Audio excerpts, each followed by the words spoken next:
Hi, Lewis Wagner here with Drawing on Earth, and we're going to do another class on two-point perspective. So, two-point perspective is how to start getting shapes looking like they're in dimension. So we're going to be looking at, Lewis Wagner here, Drawing on Earth. Another class on two-point perspective because it's so important and complicated. We're going to be looking at, how do things live in a three-dimensional world? Since everything does. There's 2D, now we're stepping into 3D, and the big point around that is two-point perspective. So we're going to look at drawing something like this, or actually drawing this, and so here we go. So today is two-point perspective, this class, and some of the things you'll need are pencils, a kneaded eraser, I have white pencils, smudge sticks. I'm going to use brushes and some white paint. I'm just using gesso. You don't have to do that. And you also need gray paper. So this is this tone paper. And so the main thing that we're learning to do is to control our whites. So if you start off on a medium tone paper, then you can go lighter and darker. And that is the name of the game. So gray paper. So, oh, and I also have a triangle, and you can use some other stuff if you don't have that.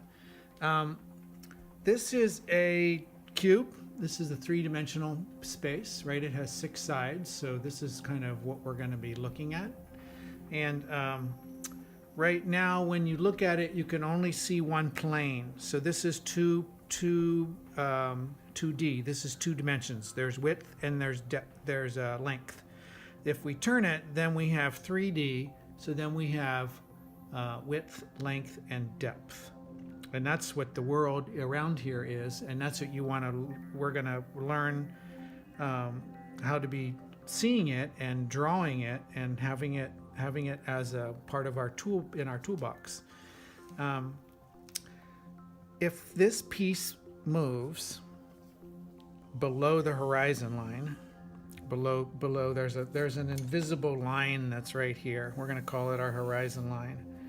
And if it goes below that, we can start seeing the top of our shape. And this is everything that's in the world works this way. When it's right on it, we can only see 1 or 2. And then when it's above it, then we can start seeing underneath it. So, and it doesn't matter where this is. If it's over here, then we can see our 3 sides. And, we're looking down at this piece, but it all acts the same way. We can see our 3 sides, 1, 2, 3. So it starts getting complicated when you start doing this. So the next thing is that I've already started a drawing here. So I have a drawing that's 2 sheets of gray paper, and then it's 8 inches by 18 inches. And then I drew, here's the middle of the paper. It's taped with blue tape on the back side. I forgot to say blue tape too in our list. And this is the horizon line. So that means that if we were standing here, this would be our eye level. Or this is where the ocean is. Or this is where everything disappears. If this was one-point perspective, everything would come from this point, and every single line that we would do would come from this one point. And architects and interior designers use it, but it's a pretty limited way of perspective. It's really 2-point perspective. So here I have my 2 vanishing points.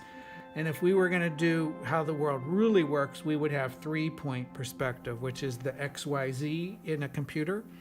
And that means that we would have a vanishing point up here or down here somewhere. So then there would be 3 points, they would actually be off the page. There would be 3 points where our shapes would converge. It's all about converging. So every single thing converges to these 2 points, period. I have students that they start making up their own. And what you also don't want to do is have it too close in. Have it far as possible. You could even have it further. So this is great. So then what I've done is I've drawn these cubes in different spaces. So if it's below the horizon line, you're going to see the top of it. And if it's above the horizon line, the whole shape, you're going to see underneath it. And if it's on the horizon line, you're only going to see two sides. So let's take another, so I'm going to draw another line over here. And as long as you have a paper that's 90 degrees or a triangle, this is also, the most important thing is this line needs to be totally 90 degrees from our space. So that's our consistent piece. So I'm going to draw a straight line. This is the line that's closest to us. And then I'm going to terminate it. It begins and it ends. And then every single thing from any of the drawings is going to go to this point or to that point. So I'm going to start drawing light and starting heavy and going light, and start heavy to go light, because I don't need information out there. And this also makes it appear like it's vanishing. It's going away in the distance, right? So everything's going away from us other than the closest edge. So this closest edge.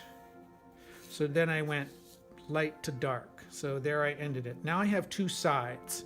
So I'm gonna terminate our end arbitrarily where those endings are. So I can draw over. And you want to just draw light. Draw light, draw light, draw light, draw light, draw light. So we can go over and draw heavier later. You can go over things. So now I have two sides. You can see where they ended. And then these are the main points to look at. And it's the hardest thing to get, is that now I'm going to cross my lines. So that means I'm going to go to the other side and I start heavy and end light. And then I'm going to come over here and I'm going to cross the whole shape and I'm going to go underneath it and I'm going to start and end heavy. So now I have my three sides, which is great. And if I want to clean it up with my eraser, we can do that now or later. It's not as important. I always like to keep some of the lines showing because it's fun. And so now what I'm going to do is I'm just going to play and see where that goes.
Okay, so here's my drawing that I've done, and I have something that crosses the midline just here in the center. So you can see two sides. And then over here on this side, I can see up underneath it, I can see up underneath it here because these are above the horizon line. And then I can see down and I can see the tops. So now what I'm going to do is I'm going to put I'm going to light them. And so in general, I'm going to create a light source that's going to come from this direction. So I'm creating it in my mind. And so I have the light from the sky, the top, and then kind of a general directional light. You can make it do anything you want. You could have it come from the middle, but by default, if you start understanding that this is the best way to see things and the best way to light things, then you can start whatever you have, whatever objects you have in your drawing or your paintings, you can actually create them into a dimensional space by controlling your light source. So if the light source is coming down this way, these planes here are going to be the lightest. They're going to catch the most amount of light. So I'm calling this 1, 1, 1, 1, 1. Because I'm saying that there's more light coming from this way, then this is going to be my 2, 2, 2. Anything that's on this side, 2, 2, 2, 2. All of these are going to be split to have the same value. Then I'm going to say that on this side is my shadow side of the box. So this will be 3, 3. Everything that's on the right side, 3, 3. These will be lit this way, 3, 3, 3, 3, 3.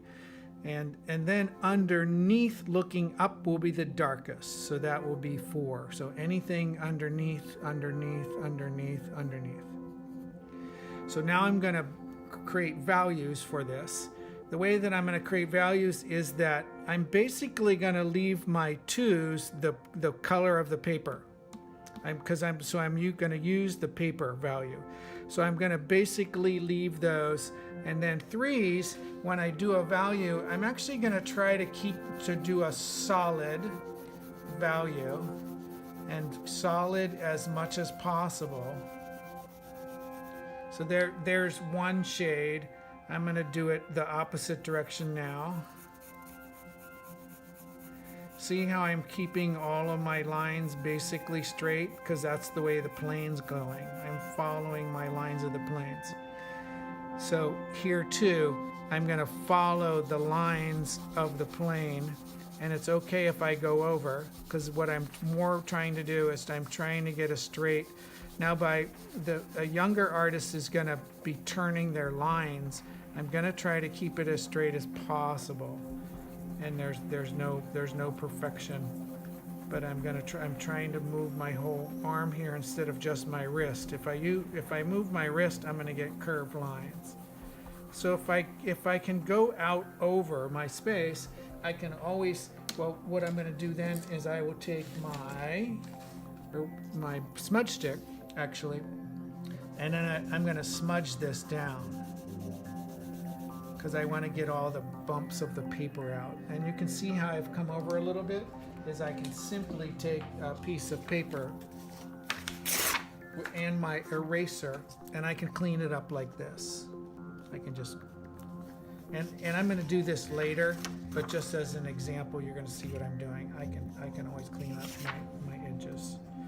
So now I'm going to work through all of this, and then when I get to this area over here, which is my lights, I'm going to actually put paint in here.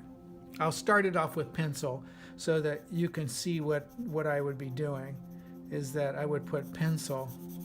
And one of the great ways is to, as you come up to a space, is just go light and then go heavy right up against it. So go light in a gradation and then go heavy right up against it. And go light in a gradation and then go heavy right up against it. So I would block out. If I just have a pencil, then that's all I'm going to be doing, is I'm just going to be filling this negative space in pretty cleanly all the way down to this spot.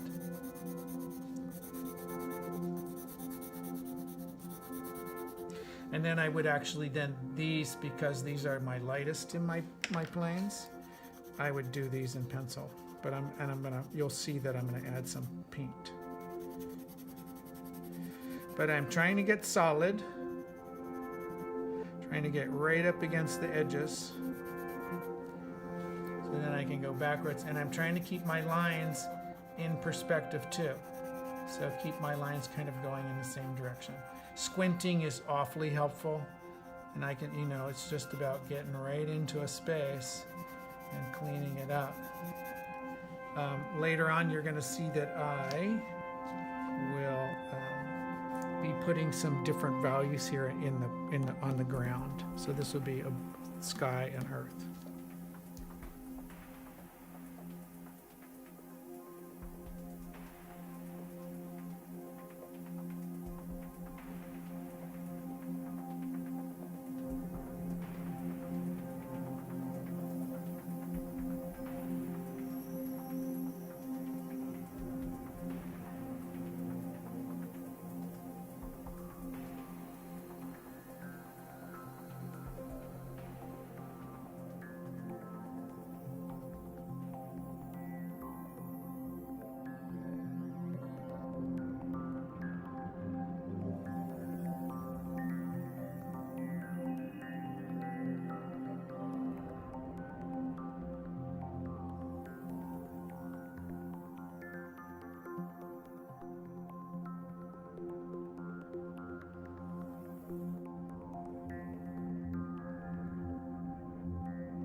So here's my piece. I've gone in and actually lightened and darkened a little bit of the planes to give it a push and pull. I've used my white pencil to give a little bit of extra line work on it, and I'm just touching it up. Added some kind of I'm softening this back edge, and there's my piece on 2-point perspective.